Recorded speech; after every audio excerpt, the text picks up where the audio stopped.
Did you know? School Sport Victoria offers 650,000 sporting opportunities in 31 different sports at 10,700 events across the state every single year. That's a lot of kids playing sport. And for over 25 years, the Victorian School Sports Awards have recognised more than 1,500 students, teachers and volunteers for excellence and outstanding contribution to school sport. Now that's a champion effort.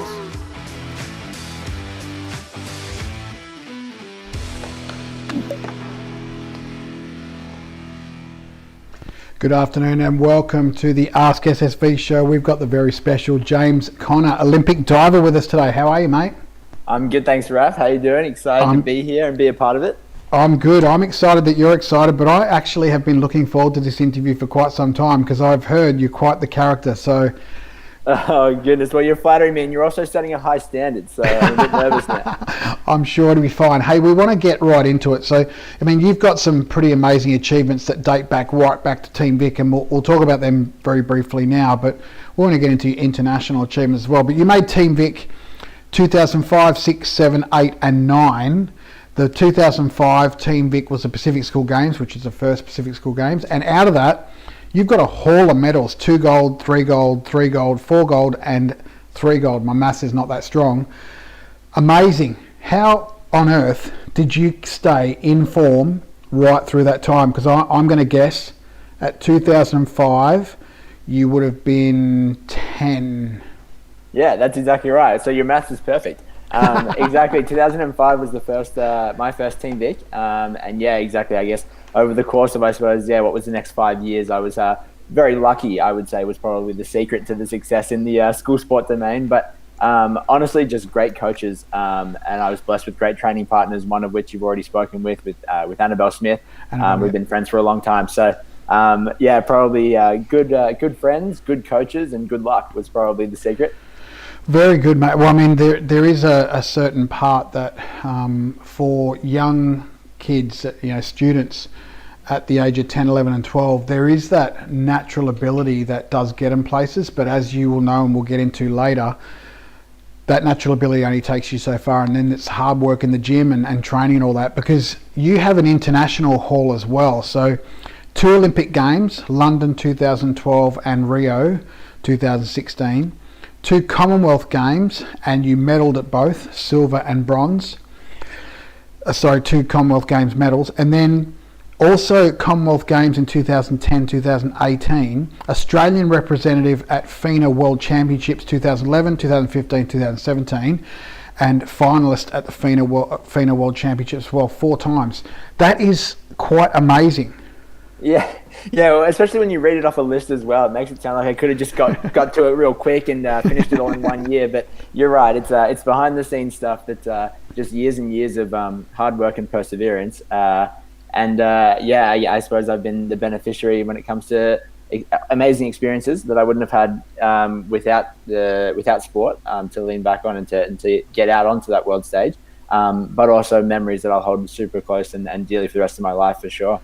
Remarkable, dude, because when we track back just a little bit, 2006 right through to 2018, with the exception of a few years in there, you stayed in form for that whole time. That's 12 years of keeping in form. Now, let's face facts, at 10, you probably weren't training as hard as you were in 2017 and 18. Your pizza was probably involved. But for that long, that's remarkable. How did you do that? Yeah, well, I mean, without just sort of shifting all the sort of accolades and credibility, and praise, but to me, I do mean it when I say good coaches. I've been fortunate enough to have an incredible sort of support network, and that extends to the coaches, but also even beyond that. My family have been an incredible support network for me that I've relied on for many years. But you're right, there has been a long period of time where you had to be in form.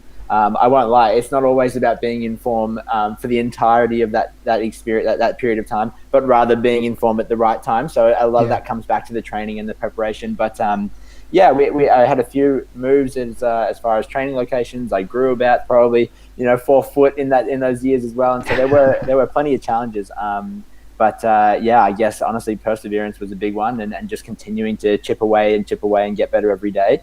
And that's what allows you to sort of culminate a list, I suppose, like we read out before.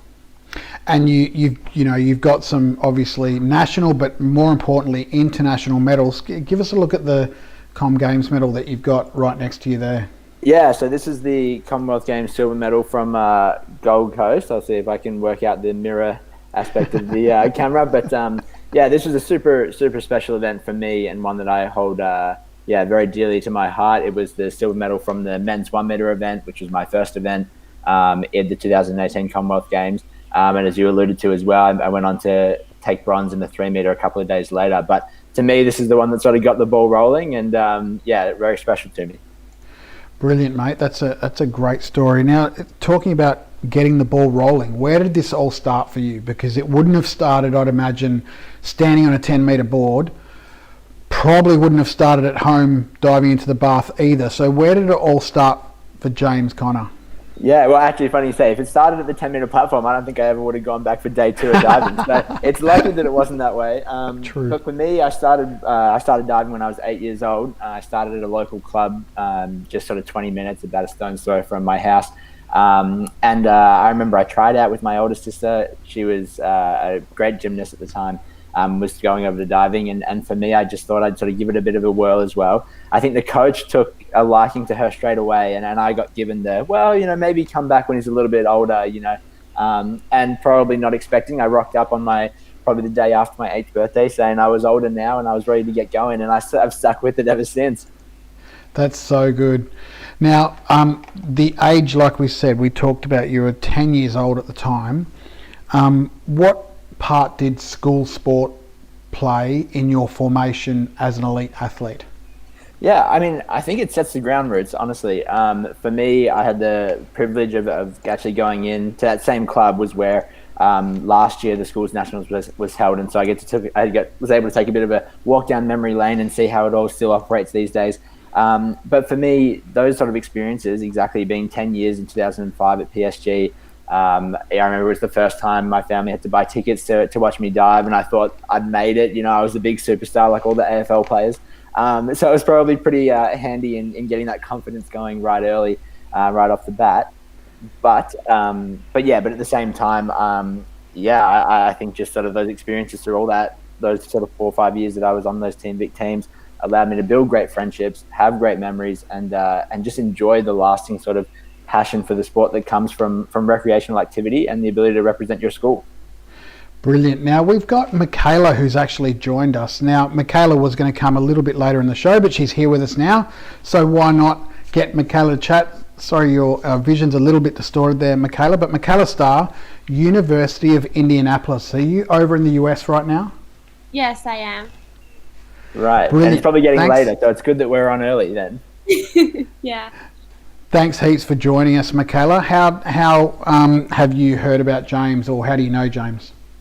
Well, I used to dive at Ringwood Diving Club, so that, as well as just being around here, I knew that you went to IU as well. So that's kind of it. Now tell me, what time is it over there for you? It's 11:10 right now, PM. 11:10 p.m. Well, thank you for staying up. You probably need your sleep because you're training. What's your question for James, or what's your questions for James? My question was just, what was one thing that you've learnt from competing at the Olympics? Geez, well, one thing I learned, I mean, it's probably a bit cliche to say that there was a lot of learning experiences that came both from London and me walking into Rio thinking I had it all, worked out and I knew exactly what to expect. And then, of course, new learning experiences that came out of that. But for me, honestly, I think the Olympics has this amazing capacity to, pat you on the back a little bit for all the hard work you've done previously, while at the same time, lighting a fire under you to go 4 more years and be better and get better and return with, a vengeance in a way. And so for me, probably one thing that I learned, comes a bit from the fact that the Olympics is another major sporting event. It's very similar to a world championships. There's a lot more spectacle and there's a lot more public interest. But as far as how you prepare for that event, and when you're there under the lights, you realize that there are a lot of similarities and that you've been prepared for that. But also that the work doesn't stop there. It would be nice that it's, at the ripe old age of 15 or 16 that I was able to sort of just, I'd tick that off the bucket list, so to speak. I'd had that experience and I could just sort of sit back and put my feet up. but that was not at all the case. So that was probably a bit of a wake-up call to me as well. But I was super ecstatic to have that experience and continue to get better through my career because of it. Brilliant. Hey, Michaela, where do you hope to take diving one day? My current goals at the moment is pretty much just to do as well as I can in nationals, for D2 at the moment. And yeah, go Hounds. Yeah, brilliant. Now, Hounds for sure. Big question: if you were selected for international representation, will you be representing the USA or Australia? Well, I'm still an Australian citizen, so definitely Australia. Excellent. Go the green and gold. Well, we'll be backing you all the way. Hey, thanks heaps for joining. You got any other questions for James, by the way? Okay, what's it like rooming with Michael Hickson? Oh, goodness. Michael would love to hear that he's got a bit of a shout out on this one. Yeah, he's a legend. He was my best mate, and while I was at Indiana University, which is a little bit further south than where Michaela's speaking from, but Mike is an absolute character. He gets a lot of he tries to make out it's flack, but he looks a bit like Zac Efron, and let me tell you, he does not mind it if you bring that up. So he's an absolute character, and I'm a big fan, and I love him to bits. And I would recommend it if anyone's looking for a roommate. Hey, Michaela, thanks heaps for joining us over there and staying up late to join us from Indianapolis, and we hope to see you on future shows. And good luck with your diving too. Thank you. Thanks, Michaela. See ya. What a great young lady. No, absolutely. And nice to know that we're going across the pond a little bit as well, getting some engagement all over That's the place. That's true. We'll milk that one and say, hey, send it out to all your Indianapolis friends. We've got some other people that are joining the show, but we too, we obviously talked a little bit about international representation, and the promo image that I put up is of you standing with your arms out, kind of on the. I'm not sure if it's 3 or 10. I think it's a 10-meter board. What goes through your mind when you're standing right on the edge? Because look, let's face facts. I know that you're probably going to say the 10-meter board isn't that high, but when you're in a diving pool and you're looking up at the 10 meters, it's a phenomenal distance. It's a mind-blowing distance, to be honest. So what goes through your mind, standing on the edge, holding that position? What are you saying to yourself? Yeah, I guess we got a few mantras. Again, it comes from training and the preparations. But in that moment that you're referring to, you just got one or two things you're thinking of, and the third thing is probably praying that your muscle memory kicks in at some stage. I think it's a matter of focusing on the finite little things that you can change in that moment, or checkpoints in your dive you want to hit to make sure that it's all on track for a special finish. But you're really probably trying not to think about how high it is, to be honest.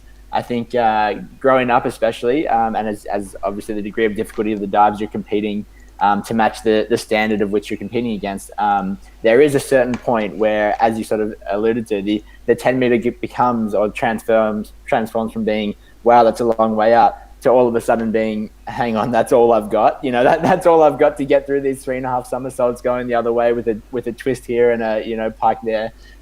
So when you're sort of balancing along that line, it's no matter what, it's still high when you're looking up from pool deck. But the mental shift in the way you're thinking definitely changes as you get older. Now we're just going to move quickly to just some vision of you on the platform, and we're going to have you in the corner there. But this is a 50-second video just to put in perspective what people can get their head around, what kind of dive you go through.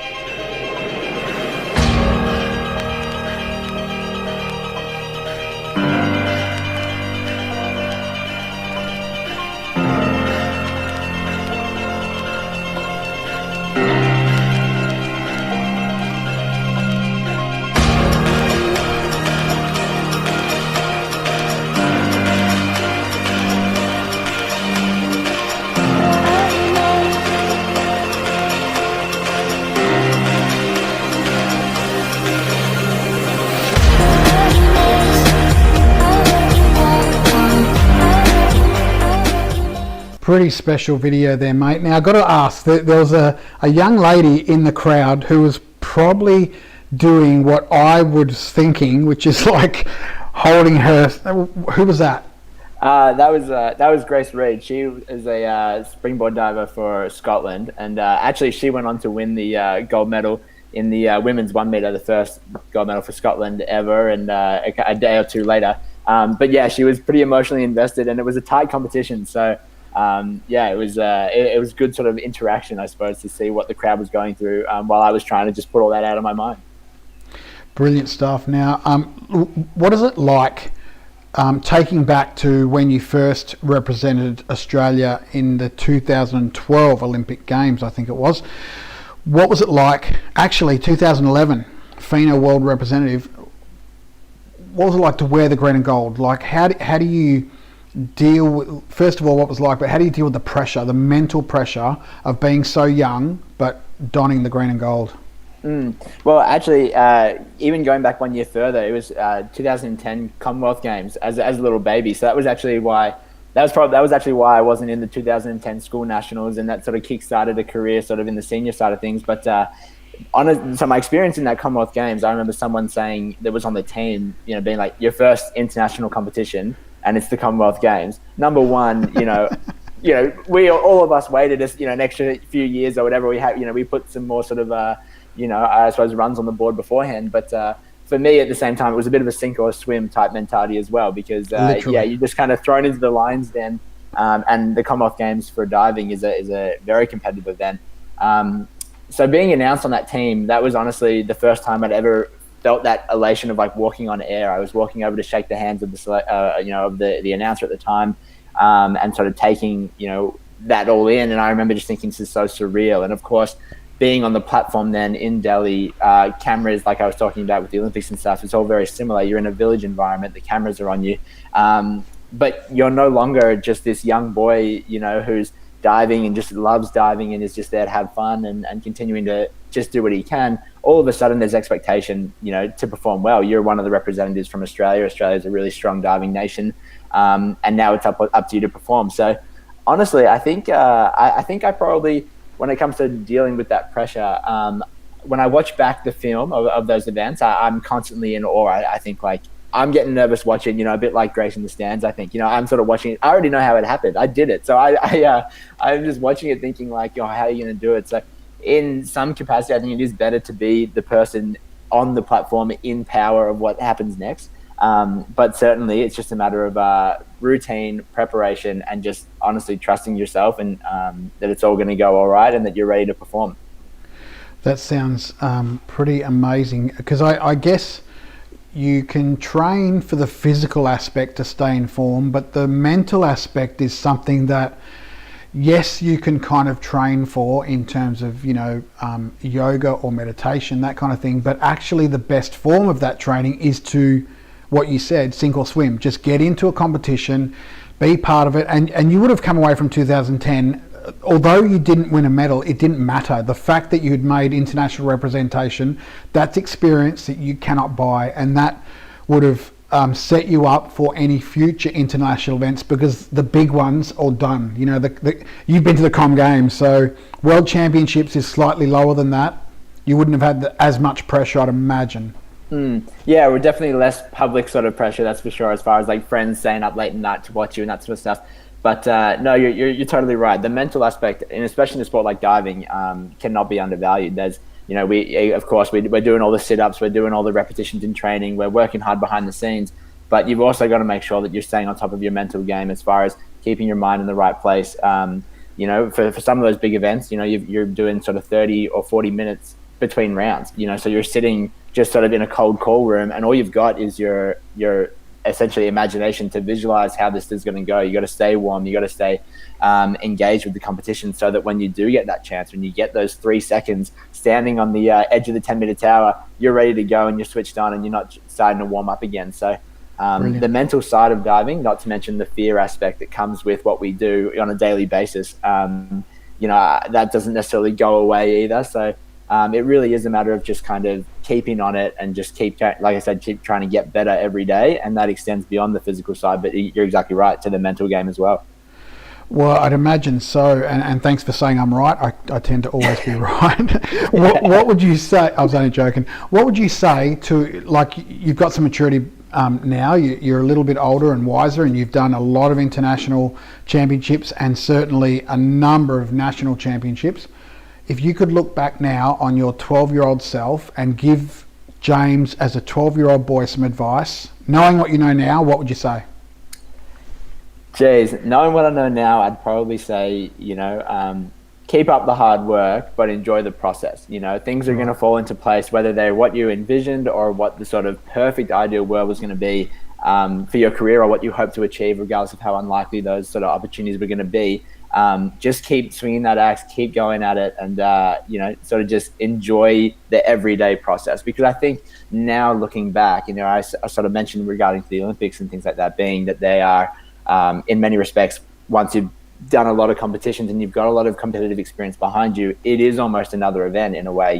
They're the same dives you've been doing, on multiple different platforms or springboards around the world, and now you've got an opportunity to do it at the Olympics, but your preparation remains the exact same. So for me, I think looking back, it is those the memories of the 99% of work and time that you're investing, which is outside of the public eye. It's off TV, and that you don't get any sort of reward or recognition for it. You want to make sure you're enjoying that, and that you're not losing sight of the everyday. You're stopping to smell the roses as you walk down the path. You know what I mean? You're not losing sight of kind of what you're doing every day just for this bigger what if down the line, because as we've seen, especially in the current climate, nothing is certain, nothing is guaranteed. And it's just a matter of putting yourself in the best position to make the most of opportunities that may fall your way. So you want to make sure you're enjoying the ride as you go along. That is great advice. Now, what did you do to enjoy the ride? Because I'm guessing here, obviously you didn't enjoy every single day and every single second, but you enjoyed the ride for most of the time. What did you do to foster that fun, that enjoyment factor that kept you in the sport? Yeah, honestly, and I'm not just saying that because of the audience, but I do believe that the school sports system really did set that groundwork and that foundation for that exact ability, because like I mentioned, I was in the school sport from 2005, which was my first opportunity. It was my first national championships, essentially. I didn't do it as an Australian, like a diving Australian national championships before that. So it really was my first exposure. I did that for about 4 years. And then, like I said, in 2009, I had that opportunity to dive in Perth at the school nationals. 2010, I was off at the Commonwealth Games. So for me, when I think of my school nationals experience, there was a period of transition where what was once predominantly a recreational activity and an opportunity to represent my school and dive at a national level as well, became then all of a sudden something that I was electing to do while my career, I suppose, was shifting towards a professional standpoint, a professional mindset of going to these senior international events. But for me, going to PSG in Canberra with my friends, going to the Perth Nationals in 2009, when that transition was probably happening, that to me was an amazing opportunity to to smell the roses, as we said, an amazing opportunity to reflect like what it is we're doing. It's the love of the sport that is what keeps me going to training every day just about, and for hours on end. And I think that was a big sort of difference maker in not only being able to have great memories and form great friendships, but also to just continue to sort of check yourself in a way and making sure you're staying close to what it is that got you started. And like I said, friendships that I had on those experiences and those trips and on those teams are ones that I still hold really dearly to my heart today, and are some of my closest friends. Brilliant, mate. That's a fantastic answer. I love all of what you've said there, but you said so many gems in what you said. It's so good. The enjoyment factor is so important for young people continuing the sport. Tell me, have you ever struggled with the idea, or not the idea, but the concept that this is actually a very subjective sport? In that, what I mean by that is, in track and field, you might have a 100-meter race and we'll take Usain Bolt. He might have won by 0.100th of a second, but he won. There's no doubt about that. Everyone in the stands knows that. But in your sport, I'd imagine there's a subjective nature. It's the judge. One judge might see very little splash, and another judge might see more water than existed. Do you ever struggle with that? Absolutely. We had Michaela on before, who was over in America with the NCAA, and there your swimming and diving is considered one sport. So you train and you travel with the swimmers as well. And during my time in Indiana, we were constantly envious of the objective nature of swimming. You could, beyond even just the determining of results, you also had just amazing sort of stockpiles of data to know that if in your training you're swimming at these times or these splits, when we get into the big competitions, or when you get, you shave down or your taper is completely right on the money, you have very educated guesses as to what time you're going to swim and how that's going to go up against the rest of the people you're expecting to compete against. And that is something that, unfortunately, until we have robot systems, I suppose, judging diving, depending on what the future looks like, it's something that we can't replicate in diving, and it's just something that you've got to roll with. It comes with its challenges for sure, because as you say, in the real time of competition, one judge can see things differently to another, whether that's a result of sort of preference of what they're looking for, or exactly just a different vantage point or viewpoint to the dive. It can have a whole host of different, I suppose, influence over the result. But at the same time, there's also the aspect of, because it's subjective in that way, there is no kind of momentum in diving. Every round is separate to the last round. And, there are days, of course, like in any sport, you're feeling, you're on fire and everything's going right and the stars are aligning and you're all just happy-go-lucky. But there is a situation where, of course, you can go from first to last in the space of one dive. And that's just something that you don't see in a lot of other sports as well that are objectively timed, unless I suppose you were to trip on the track or something. But to me, I think there's, while it probably, it would be easier in certain respects to perform if there was an objective nature, I think that's just part of the sport. And it's, you learn to love it as you continue to go through it, and just embrace it, because there are days when you're on the right side of it and there are days when you're on the wrong side. But that's just the roller coaster that you've chosen to ride, I suppose. Very true. Now, looking at your dive that we looked at before, and certainly more, you've done a lot more than just that 50-second video. What's your favourite? What's your favourite one to perform? Favorite dive is probably, it would be the reverse 3.5. That was the dive that you saw at the very end of that video. It was the one, right, when the crowd was all sort of a bit nervous probably for me, and you could hardly bear to watch. It's a big risk dive. It's a degree of difficulty of 3.5, and it's what they call a blind entry in diving. So you don't have the opportunity to sort of see the water before you're going in to know exactly where you're going to be. Wow. But for me, it's one of my strongest dives. Like I said, it's big risk in that way, but that's the reason I leave it to last. When in moments like that, when you're, I think, going back to that event specifically, there was about 3 guys, me being one of them, that were all fighting for that third place. I think there was barely a point between the 3 of us, and it all came down to the last round.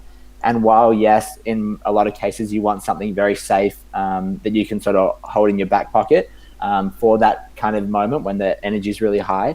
But for me, I like to embrace that moment. I know I have a good dive in the reverse 3.5, and I want to have in that moment my strongest dive in my back pocket, and then you just roll the dice. Again, another opportunity where it went really well. But I tell you what, Raf, there's been times where it hasn't gone well, and I wish I had something different. That's for sure. Well, I mean, with a reverse difficulty with a difficulty of 3.5, I'd imagine it's a make or break moment in diving, where it could go really well and you could just trump everyone and go from last to first, so to speak, or the opposite can be true as well, like you talked about before, where you could be first and you completely mess it up, but because of the difficulty you get marked harsher, I guess. Yeah, absolutely, and you're totally right. There are definitely times where exactly, you're a bit behind, or you need something special, and you've got something like that in your back pocket in that last round. But then you're right, there are also times where you're winning by a country mile, so to speak, and you're, and that's the dive you've got last, and you're thinking, wouldn't mind just doing a forward dive. Wouldn't mind just like holding on, like just securing the position I'm in and not have to risk big. But unfortunately, like I said, there are certain aspects of our sport that you just have to embrace and play by the rules and enjoy. For better or for worse. Daisy from Berwick Fields Primary School has asked an interesting question, and I'd be interested to know this too. How deep is the water that you dive in? Yeah, interesting. Thanks, Daisy. The water, at least for generally speaking, is usually about 5 meters deep. Especially if you've got a 10-meter platform in there, you want to make sure it's deep enough to be safe. But to let you in on a little secret, in diving, a lot of the work that you do under the water, which is what allows that sort of rip entry where there's no splash to come up. So while there is 5 meters of safety underneath that surface level, you probably don't want to be using all that 5 meters if you want to create a little splash. So you probably try and keep it within the 1.5 to sort of 2 meters area. But it's nice to know you've got that breathing room should you catch yourself unawares. Well, I'd bet that would be true. Now, Jennifer from Mentone Grammar has asked this question. This is a great question as well. When did you start diving? Let me break this up a little bit. Did you do sport apart from diving? And then when did you think, you know what, I'm going to sink my teeth into all of this diving now? Yeah, actually, you're right. It is a great question. For me, like I said, I already told the story that when I was 8 years old was when it first got started. But to be honest, I probably didn't start taking it very seriously until about that sort of 10 or 11 age, in the sense that I remember I was so proud to announce, to just about anyone that would listen, that I did a different sport every day. I remember on Mondays I used to go to swimming training. I had tennis training on the Tuesday. I had football training on the Wednesday. I had diving on Thursdays. I had a different thing every day, and I love that ability. I've spoken highly of recreational sport already. But yeah, I really made the most of my youth in that sense of trying my hand at everything. A dream essentially that I had growing up, though, throughout that entire time was, I loved AFL football. It was my favorite sport right from the get-go. It was something my dad and I used to love talking about. I'm an Essendon supporter. He's a Collingwood supporter. So, of course, there's a bit of rivalry come Anzac Day and things like that. But I always wanted to either play AFL football or go to an Olympic Games. And those are pretty lofty goals for a kid that's 10 years old, I suppose. But for me, it was just, in an ideal world, I'll be okay if I just get close. But that's kind of what I wanted to do. And exactly, things like the success in the PSG, things like continuing to train in elite training environments and that sort of stuff. While I continued to play football, and while football was the very, very last sport that I dropped for an extra diving training session, and that decision was really difficult, it was probably just a real sort of frank, objective moment of decision making where I thought, I do love football, I love diving as well, but I really have the ability to make something special of this. I wasn't even the best football player in my team, but I just knew I loved the game. But for me, I knew diving was something that I really had an opportunity to do something special in. Should we get lucky, should things all fall into place, and should I work my tail off. But probably around that 10 or 11, I really sunk my teeth into diving, so to speak. And as much as I still love football, I haven't looked back. That's great. And you've kind of answered Catherine from Middle Park Primary School. You've answered her question. What was your dream when you were little? But your dream was to play football or go to the Olympics, and you knew football was going to get you to the Olympics, so you thought, I'm going to get it to the Olympics via diving because that's the best option, right? Right, yeah, exactly. I mean, if football was an Olympic sport, I probably would have gone the other way. I would have had my cake and eat it too, so to speak. But yeah, no, that's exactly right, Catherine. It was it was a difficult decision to make between football and diving, but the desire, I suppose, to represent Australia, the desire to go to Olympic Games and participate as an athlete was just, I suppose, a bit overwhelming, especially when it became possible, that may be something in my future if all things went well. Very true. She's also asked this question: what food do you eat before you compete or you train? I think I know the answer to this one, but tell me, what food do you eat before you compete or train? Well, yeah, let me know if I get it wrong from your expectations. But growing up in Melbourne as well, that's probably could have been it, but I'm a big fan of coffee. So honestly, that is part of my routine. I think often as I usually try to get something like that to wake me up before an event or before a competition. But really anything that's quite light, I think. Like for example, on a comp day, I don't want to, I'm not having a big sort of thing of milk or anything like that. It's literally just maybe a banana before the event, just to sort of enough to make sure I'm not feeling hungry. I normally say that I can do with anything. I can push my body, through an extra set of squats or anything like that. No matter how tired I'm feeling, but as soon as I'm hungry, it's game over. My head's out of the game. I just got to get some food in me, and so I think usually a big dinner the night before a competition, but otherwise pretty light as we go through it, and then either enjoy or celebrate or commiserate with a big helping of some other food at the end of it. Brilliant, mate. Yeah, you did get that. I'm just checking my scorecard. Yep, you got that right. 100% of the people we've asked said banana. So although we wouldn't advocate for 10 or 11-year-olds drinking coffee, but the banana part, definitely important for ingestion before a competition. She's also asked this question. I think it's a really good question as well. She asks a lot of great questions, Catherine. What challenges have you had to face during your sporting life? Like, if you don't have to list them all, and you don't certainly have to become very vulnerable, but if you were to, put your finger on a couple of things that you've struggled with in your sporting life, what are those challenges? Yeah, another great question. For me, when I think of challenges, it's hard to tell because I'm sitting down at my computer right now, but I'm about 6 foot tall. So in diving, you can imagine that in a sport where you're limited by how much space you've got between the diving board you're jumping off and the water, theoretically, the shorter you are, the better, and the more likely you're going to be able to get into those small tuck positions, the pike positions, the things that allow you to spin really fast if you're not taking up so much space in the air.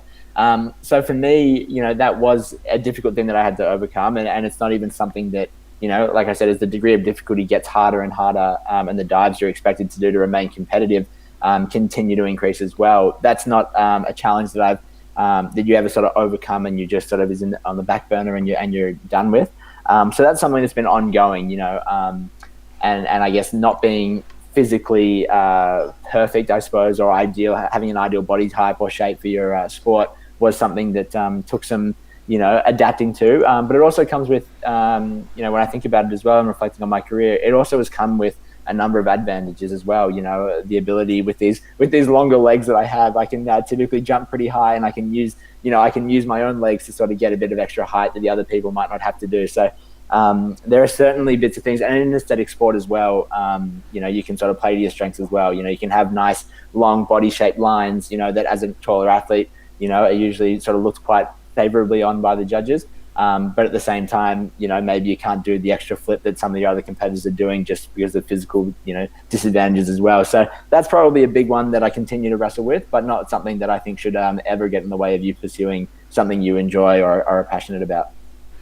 Yeah, that's. I didn't realise you were 6 foot because that is, you're right. That is quite tall for a diver per se, and you certainly would have ruled jockeying out because that's out. But not only that, what I've noticed in the photos, and I'm sure you're still this way, is you had quite a lot of muscle mass as well. Like you're a big frame, like you must have worked out pretty hard.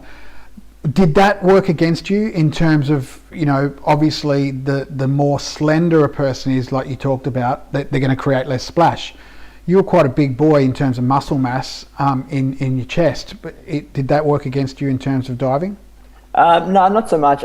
Because I started diving so young, and because that was, my sort of career, for lack of a better term, essentially right from a young age, from a sporting sort of competitive aspect, the majority of my strength training and anything that I was doing was usually under the guidance of I suppose my diving coaches, or at least with the idea of creating benefits, as you go through. And so I've never been disadvantaged, I suppose, from a muscular standpoint or a sort of a frame standpoint as far as work that I was putting in, externally. Because again, it's just the sort of thing that, it's a weighing up game, really. Exactly, you understand that sort of maybe the bulkier you are in your chest, the more chance you have that you're going to create a nice, pretty splash for everyone to see and get sort of deducted for. But at the same time, it's also a big aspect in what allows you to hold your handstand on the top of the 10 meter and get that strong push, and generating jump essentially from your arms as well. So, and even, and for another example, pulling in your tuck on things like a front 4.5 or a front 3.5, things like that. You can imagine that as you're generating on that third somersault and your arms are fatiguing and your legs just want to be coming out as is natural forces of physics, to be able to overcome that and keep, pulling your tuck and legs nice and tight. There are all sort of aspects of diving that is just a push and pull between different sort of forces. So, I probably haven't had to deal with too much issues on that, but that's probably because I never had to come from a different sport and try and change my body in sort of big, meaningful ways beyond what I was already doing. Yeah, that's the one thing you mentioned at the end there about the tuck, and your core strength would have been phenomenal, even from a young age, I'd imagine, to be able to hold your position in the air with no help of a wall or any benches or anything like that. Holding that is pretty phenomenal, because although it looks really quick, it's a long time you have to hold for. Yeah, absolutely. Absolutely. No, yeah, you're totally right. It would be nice if you could just have I remember I used to think if you had like the Adam Sandler click remote sort of thing, if you could just kick out of your dive and then just pause time and just kind of move things, ever so slightly to make sure it was the perfect right where you want it to be, that would be ideal. But of course, those sort of things don't actually exist. So you're right. It's all about how strong you can hold your, especially for a tall person like me, you've got a lot of mass in your legs and they go pretty far out from your point of, your center point of gravity, but you got to somehow find a way to keep those things high and not let them drop with gravity and pull your dive out of whack as well. So you're right. There are all those sort of things that, maybe to the, the sort of observer in the stands, you're not sort of, appreciating because of the spectacle of the sport, but those are the sort of things that behind the scenes we work really hard on to try and make sure that they continue to look effortless, I suppose is a good way to put it. Well, that's true. And I think, is there a level by which when you're in the middle of your dive, whether it's going to be a good dive or not? I'll give you an example. Obviously, I go back to sprinting because it's easy. A student, a male or female sprinting at 100 meters knows whether they're going to win or not because they're either behind or in front. Halfway through your run. Is there a level you're doing your dive, you're doing your spin, you whatever it might be? Do you think I've nailed it before you hit the water? Yeah, sometimes, like I said, sometimes the stars really align and almost it's just like you're just on autopilot and you're just enjoying the ride. But you're right, there are certainly, like, I talk about when you're standing on the end of the board and you're just going through the certain checkpoints you want to be hitting as you progress through this dive.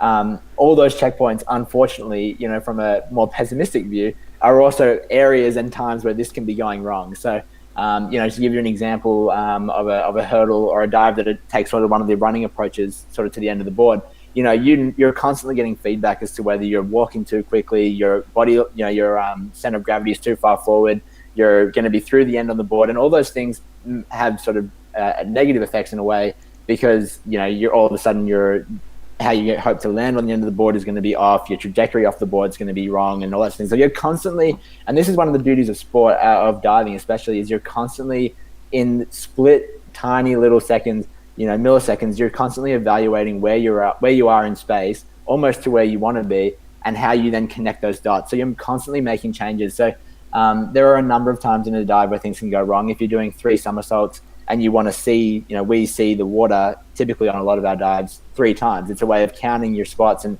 counting your somersaults, that sort of thing. But if your head position's in the wrong spot because you had a bad hurdle and you missed your first spot, all of a sudden your visual references are way off, and you've got to find a way. You've got half a second before one way or another you're hitting the water. How are you going to scramble? How are you going to sort of get this back on track and salvage what you can as best as you can? And so there are certainly times where things are going wrong, but there are also times where you're coming down on the board and you're just licking your lips because you can already read the back page of the newspapers. This is going well because things are just right. That's so good. We've got some more questions that have come in from some people. We've got James Shield, who's one of our multi-class athletes. He says this: what diving club did you start at, and what's your favourite pool to dive in? Interesting. So my first diving club was out at Ringwood, which is where now it's a completely different pool. It's a completely different sort of club in many respects to what it was like when I was there, just because of the changes that have happened in the time since I've been away. But that was where I started to dive as a young boy, and then spent a lot of time obviously at MSAC as well, being in the middle of Melbourne. So as I progressed through my career, but my favourite pool to dive in is probably either maybe Budapest in Hungary. The pool there is just beautiful, and same thing with the pool in Kazan, Russia. Those are 2 places that I had admittedly very successful World Championship events, which is probably why I'm a little bit biased in reflecting so positively on those pools. But I do also think there's an aspect of, because of how much I enjoyed diving in those pools, that was what gave rise to a great performance. So those are probably 2 standout pools from an aesthetic and sort of functional standpoint that I think are just beautiful, and I would go back any day of the week. Oh, very good, very good. Now, we've got another question that's come in from Kira Wang. I'm not sure if you know Kira Wang or not, but she says she's got 2 questions. What is it you find most difficult with diving? And then, was there ever a time you wanted to give up, and how did you overcome that? Yeah, they're not separate things, that's for sure. They're not exclusive of each other. The biggest thing I suppose that I've, the biggest struggle I suppose has always been the mental standpoint, like I talked to you, that fear factor that comes with a sport like diving. I remember we talked about being envious of the objectivity of swimming or sports at times, but to me I was also envious of sports that your ability to just work hard and get the best out of yourself, and of course natural talent. I was jealous that those were sports that were often very highly paid sports, compared to like me walking to the diving pool every day, and I was just constantly scared, constantly scared of hurting myself, constantly scared of learning something new, constantly scared, and so that fear factor that comes with sports, like diving, I think has been something that throughout my career has been a bit of a learning process to deal with it. And so I would say that that's probably been the biggest sort of challenge in that regard, things that I struggled with diving. And it also then, I've also had periods where I've really struggled in the sense that trying to make a distinction between, like, when we spoke about in 2009, to learn those dives that were going to allow me to go from this place that I was very comfortable being and enjoying some success and really happy with, to then all of a sudden continuing to push the boundaries and go one step further. That came with a lot of scary changes to technique, a lot of scary sort of changes to competitive dives and that sort of thing. And there were moments during that period for sure where I thought, like, not necessarily what's it all for, but certainly being like, this isn't a whole lot of fun right now. Like I'm not absolutely loving what I'm doing, because I'm, like I said, I'm pretty scared, or I know the chances of hurting myself are pretty sort of high at this stage. But like I said, I think that perseverance that comes with sport, for a whole variety of different reasons, are things that just sort of allow you to kind of keep going through those tough moments. And, when we talked about advice to younger selves, I think just that, exactly knowing that like, even though there are tough days, even though there are things you're scared of or maybe difficult for you to deal with, or you can't even envision a way that you can get through it and put that sort of stuff behind you, just keep persevering and getting better every day certainly sends you on the right track to keep moving through those sort of challenges. And then when you look back and you realize it was worth it, that's a nice pat on the back too. Well, very true. And I guess it's those times that you go through the difficulty and then you come out of it that solidifies and reinforces why you're doing the sport. And I think, this is my very narrow-minded opinion, but I think sometimes athletes don't push through the difficult parts. They'll walk away and don't give themselves the opportunity to become richer people for it by going through that difficult, dark tunnel, seeing the light, going through it, and then going, I'm a better person because I've just gone through an experience where I've actually reinforced myself. Absolutely. The amount of personal growth that you get from experiences like that are really difficult to try and find, I suppose, parallels externally of sport. So if you have the opportunity to have those difficult experiences through sport, and understanding exactly, like, this is still, in the grand scheme of things, and an activity that I really enjoy participating in and enjoy sort of persevering with, you understand that it's totally worth going through those tough times. Again, there's no guarantee that going through those tough times allows you to still excel or get to the point where you want to be, in an ideal world, but it is something that from a personal development standpoint, you will continue to reap the rewards of, and, for the rest of your life, honestly, because like I said, it's a privileged environment sport in that respect, and it allows you to sort of learn those kind of skills that you otherwise would probably go without really ingraining, and perhaps maybe don't even appreciate or understand at the time, those sort of skills that you're dealing with. Very true. Now, we've got a lot of good questions, but Kira Wang, that was a great question, so keep sending those in. James has asked another question, and when we talked to Annabelle Smith, she talked a little bit about dry land, the dry land training. And so James has asked, how do you practice your turns on dry land, and what gym work sessions do you do, and how many days a week would you do gym to stay in form? So for us, our dry land is pretty similar, I suppose, to a gymnastics setup, in the sense that we often have crash mats that we can do somersaults on. We have dry boards, which are just springboards onto mats, and of course trampolines as well. And so in those environments, I think is a great opportunity to learn, often learn skills and practice your twists and turns and that sort of thing as well. But on top of that, it really is just sort of a great sort of opportunity to get lots of repetitions lots of repetitions in a short period of time. So if you're only training for half an hour, often getting in the water, you'll see it on the Olympics and that sort of stuff. We all spend our time as divers drying ourselves off so that we can hold on to our legs and not slip off, with all the water. So to be able to do repetitions of front somersaults or twisting dives or something where you're landing on your feet safely in the dry land without having to spend then 5 minutes or 3 minutes sort of, drying off to do the next set. You can just go straight away and do another one. It's a really great opportunity to ingrain those sort of good technical changes and good techniques that allow you to sort of then transfer into the water afterwards. And as far as strength sessions and that sort of stuff, throughout my career, basically 2 to 3 strength sessions a week of about 1 or 2 hours is roughly where I've sort of walked the line, I think. And again, always or very often with a specific diving focus in the certain exercises we were doing, so that again you're seeing that reward for effort put in, I suppose, not only intentionally to a greater sort of achievement or sort of towards a goal, but also you're seeing that transfer into the water where it really counts. Very true. Now, I could talk to you for hours, dude, but we're running out of time rapidly. We've gone a little bit over, but I'm just enjoying it so much. Now, tell me, where to for now? Like, what's next for James Conner? Do you have your heart and mind set on Tokyo? And, where are you at in terms of what the foreseeable future is going to include for you? Foreseeable future is an interesting, or it'd be ideal to have an idea what that looks like, at this stage with everything that's going on in the world at the moment. But for me, Tokyo 2020, I suppose 2021 now was where I had my heart and soul, I suppose, attached. I really wanted to, and I still want to enjoy and achieve that third Olympics. There's certain unfinished business that I foresee in my Olympic campaign and career that I truly believe Tokyo will be a great opportunity to hopefully showcase if that comes off.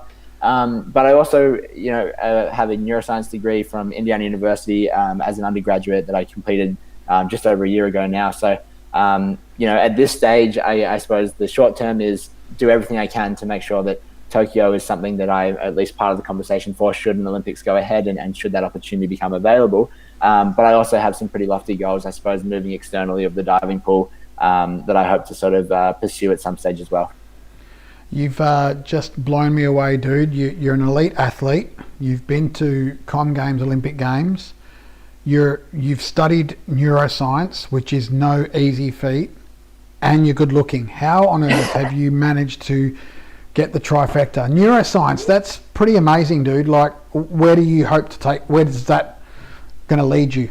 Yeah, honestly, well, the looks department is that's just mum and dad. I that's completely out of my control, honestly. But I appreciate you bringing it to light. Thank you. Another good boost. So, if there's any modelling agencies out there, just give them a call. Give them a call. Yeah, let me know. But no, honestly, I mean, we can sort of joke, I suppose, about the other stuff as being high achieving or what have you. But to me, honestly, it's exactly that. It's just sport, and to me, sport and school just go hand in hand, and it's perfect. So there are certain aspects when I talk of transferable skills, things like constantly striving to be better than you were yesterday, constantly doing, the best that you can and putting your best foot forward in everything that you do, things like that, persevering, things like that through tough times. Those are all skills, that I've learned through diving and through sport at a young age, but they're not just unique to sport. They're also, they sort of transfer, and they're sort of, I suppose relevant to other areas. So for me, it's a lifestyle thing. So I've really persevered with diving, and I've endeavored to do well in school. I probably could have made life a lot easier for me had I picked one or the other or gone, one time and then moved on to school afterwards. But for me, it's just a matter of sort of doing whatever I could, and neuroscience was a keen interest. Diving was a keen interest, and I made sure I was able to do both of them at the same time. As far as future in neuroscience, things like med school and stuff, it was always the idea, and at this stage, I suppose we've got plenty of time to be studying, given we're in lockdown and things like that in Victoria. Well, so that's true. We'll see where we end up. But the future is endless as far as I'm concerned in that regard. Well, going back then, so we'll finish on this. You would have needed a fairly good ATAR score, right? There's no doubt about that. You don't have to share what the ATAR score is, but take us back to, just quickly, your first international competition was the Com Games. How old were you at that point? 15. I think, 15 at the Com Games. So just to put it in, just to put two and two together for everyone listening, you've got a 15-year-old boy who's just started his international career. So obviously that's going to take you through an elite athlete right through 15, 16, 17, 18. So through the crucial years, and yet you managed to stay an elite athlete and study your heart out and get a good ATAR score to get into neuroscience. Dude, that is mind-blowing. Yeah. Well, I appreciate it. It was, it was a lot of hard work and a lot of late nights. I won't deny, but you're right. I mean, I was lucky enough and fortunate enough to go to my first Olympics while still in high school. I was still in year 11 at the time, and so first Olympics in year 11. Obviously, very very detrimental, I suppose, to an academic. That's time out of the pool. Regardless of when you're actually in London, but also just the competitive sort of process of qualifying for it meant a lot of missed school. So of course, it meant a lot of late nights trying to make up that difference. And then, the second Olympics and a lot of successful world championships and things were right in the heart of my pursuit of a neuroscience degree at the same time. So I think it's just a matter of priorities in a way. There are certain times where diving required more of my attention, than school, or I knew that, because I had a big exam week coming up, I had to sort of give a little bit on the diving side. But with good planning, I truly believe anything's possible. We all have the same amount of time in the day, and it's just a matter of sort of how you want to apply yourself. Very true. Now, like I said, I could speak to you for hours, but we need to wind it up. You're an amazing young man, and I think the future's pretty bright for you. We hope to see you at the next Olympics or whatever it looks like in the future. But we're going to continue to champion you, James. You're a good man. I appreciate that, Raf, and thank you to everyone that joined in and questions we might not have gotten to. I really enjoyed being a part of it, and I can't wait to see the success of everyone who's tuning in and School Sport Victoria continue to thrive and get better as we move forward into the future. Thanks for having mate. me. We'll rip this into a podcast the next hour, and we'll go from there. Good luck in the future, dude. Too easy. Cheers. Thanks, guys.